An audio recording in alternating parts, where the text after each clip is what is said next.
भारत की धूल भरी हवाओं में इतिहास के वो पदचिन्ह आज भी गूंजते हैं जो एक ऐसे सम्राट ने छोड़े थे जिसने तलवार के बल पर नहीं बल्कि करुणा के स्वर पर एक साम्राज्य बसाया। उसका नाम था अशोक। एक बालक जो चुपचाप जन्मा, एक युवराज जो उपेक्षित रहा, एक योद्धा जो रक्तपात में लिप्त रहा और एक सम्राट जो पश्चाताप में तपता रहा। उसका जन्म मौर्य सम्राट बिंदुसार और रानी धर्मा के पुत्र के रूप में हुआ। धर्मा को राजमहल में कोई विशेष मान्यता प्राप्त नहीं थी क्योंकि वह क्षत्रिय वंश से नहीं थी। इसीलिए अशोक का बचपन अन्य राजकुमारों के बीच प्रतिस्पर्धा और तिरस्कार से भरा रहा। अशोक के भाई सुसीम और तिष्य भी उस समय के प्रमुख राजकुमार थे, परंतु अशोक में शुरू से ही कुछ विशेष था। एक मौन आत्मबल, एक जन्मजात युद्ध कला की प्रतिभा, एक स्वाभाविक नेतृत्व की चिंगारी जो समय आने पर प्रज्वलित होने वाली थी। बाल्यकाल से ही अशोक को शस्त्रों में रुचि थी। वह युद्ध, घुड़सवारी और रणनीति में माहिर होता गया, लेकिन राज दरबार में उसका स्थान सीमित रहा क्योंकि उसकी माता उच्च कुल की नहीं थी।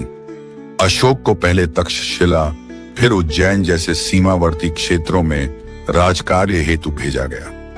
तक्षशिला विद्रोह से जूझ रहा था, लेकिन अशोक के वहां पहुंचते ही विद्रोहियों ने बिना युद्ध के आत्मसमर्पण कर दिया। उसके प्रशासन और नीतियों ने उस क्षेत्र को स्थिरता दी, जिससे उसका नाम पूरे साम्राज्य में फैलने लगा।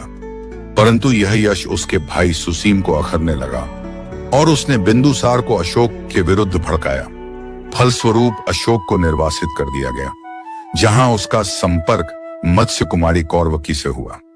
वह उससे प्रेम करने लगा और आगे चलकर उसने उसे अपनी पत्नी बनाया। निर्वासन के दौरान उज्जैन में जब विद्रोह हुआ तब अशोक को फिर बुलाया गया। विद्रोह तो उसके सेनापतियों ने कुचल दिया, लेकिन अशोक की पहचान गुप्त रखी गई क्योंकि सुसीम अब भी उसके प्राणों का शत्रु था। इसी दौरान अशोक की भेंट हुई एक सुंदर और बुद्धिमती बौद्ध कन्या देवी से, जो एक व्यापारी की पुत्री थी और बौद्ध शिक्षा की अनुयायी थी। अशोक बीमार हुआ। देवी ने उसकी सेवा की और वह उससे प्रेम करने लगा। स्वास्थ्य लाभ के बाद अशोक ने उससे विवाह कर लिया और उनके संयोग से 2 संतानें हुईं, महेंद्र और संघमित्रा, जो आगे चलकर बौद्ध धर्म के विश्व विजय में प्रमुख भूमिका निभाने वाले थे। अशोक का जीवन यही नहीं ठहरता। वह अपने हर अनुभव से कुछ न कुछ सीखता रहा। जब वह उज्जैन का शासक बना तो उसने वहां की जनता को पहली बार प्रशासन की पारदर्शिता का स्वाद चखाया। लोगों को न्याय मिलने लगा। अपराधियों पर दया नहीं की जाती थी, लेकिन निर्दोष लोगों को डरने की कोई आवश्यकता नहीं रहती थी। अशोक ने वहीं से कई शिक्षाओं को आत्मसात किया और उसकी सोच लगातार बदलती चली गई। उसे जीवन के गूढ़ अर्थ समझ में आने लगे। उसकी मुलाकात विभिन्न साधुओं, दार्शनिकों और विद्वानों से होने लगी थी। समय बीता और बिंदुसार वृद्ध होते गए। सुसीम ने राज्य की बागडोर अपने हाथ में लेने का प्रयास किया, परंतु जनता और सेनापतियों का मन अब अशोक की ओर झुक चुका था। तभी एक दिन अशोक को समाचार मिला कि उसकी मां धर्मा को उसके सौतेले भाइयों ने विष देकर मार डाला। यह सुनते ही वह विकराल हो उठा। उसने राजमहल में प्रवेश किया और एक के बाद एक अपने 99 भाइयों की हत्या कर दी। केवल तिष्य को जीवित छोड़ा क्योंकि वह उसका सहोदर भाई था।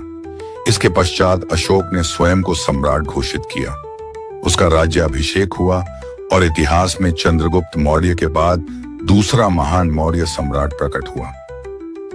राज्य प्राप्ति के बाद अशोक ने अपने साम्राज्य को संगठित किया और विस्तार की ओर बढ़ा। उसकी दृष्टि में अब एक अखंड भारत था। वह भारत जिसकी सीमाएं हिमालय से लेकर समुद्र तटों तक फैली हों, जो यूनानी सीमाओं से लेकर बंगाल की खाड़ी तक और उत्तर से दक्षिण तक एक ध्वज तले एक शासन में बंधा हो। उसने 8 वर्षों में साम्राज्य को अफगानिस्तान, बलूचिस्तान, बंगाल, असम, ओडिशा, दक्षिण के तमिल अंचलों तक फैला दिया। लेकिन अब एक क्षेत्र था जो स्वतंत्र था, विद्रोही था और अपनी अस्मिता के लिए लड़ने को तैयार था, और वह था कलिंग।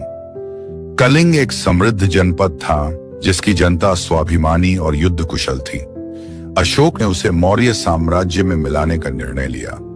और शुरू हुआ एक ऐसा युद्ध जिसने इतिहास की दिशा ही मोड़ दी। ईसा पूर्व 261 में कलिंग युद्ध छिड़ा।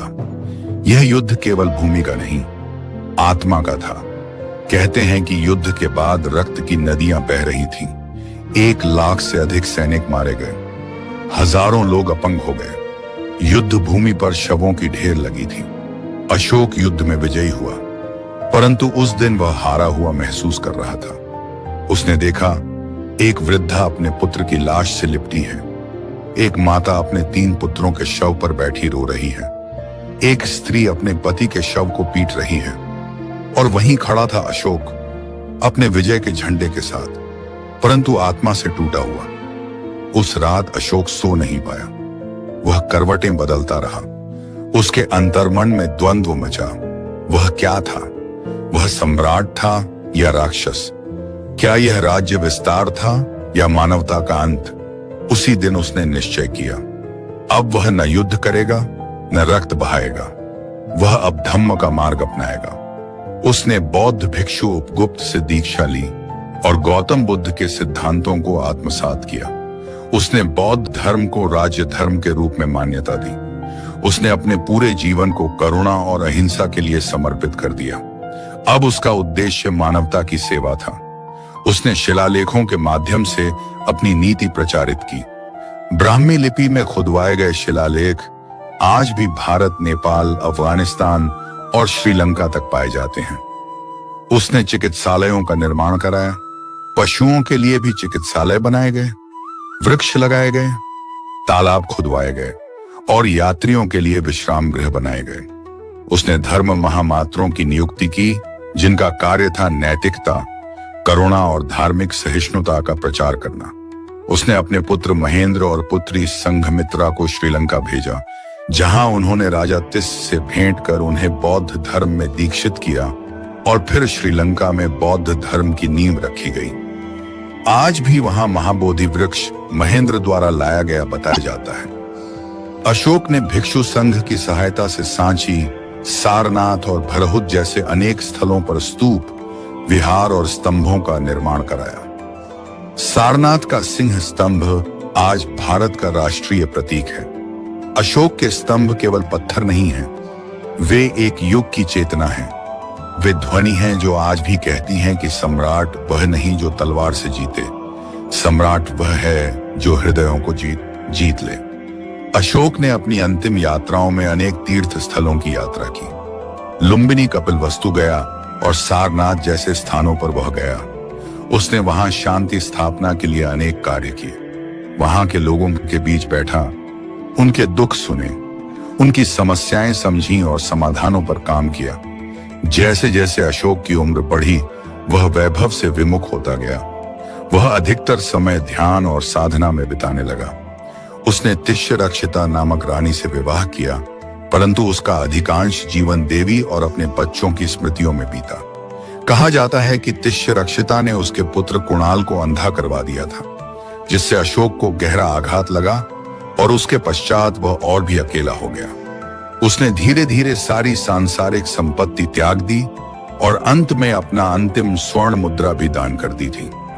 232 ईसा पूर्व में जब अशोक ने अंतिम श्वास ली, तब न कोई युद्ध चल रहा था, न कोई विद्रोह था, केवल मौन था, ध्यान था, शांति थी। वह एक सम्राट की मृत्यु नहीं थी, वह एक युग का अवसान था। आज 2000 वर्ष बाद भी उसका नाम इतिहास में अमिट है।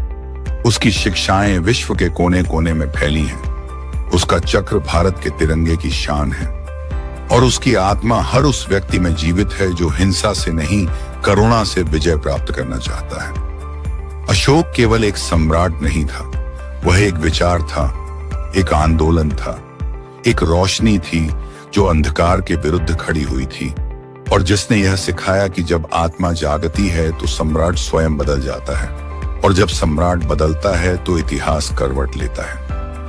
भारत की मिट्टी में दबी हर कहानी, हर रहस्य को जानने के लिए और अपने इतिहास के हर पहलू को महसूस करने के लिए देखते रहिए देशभूमि।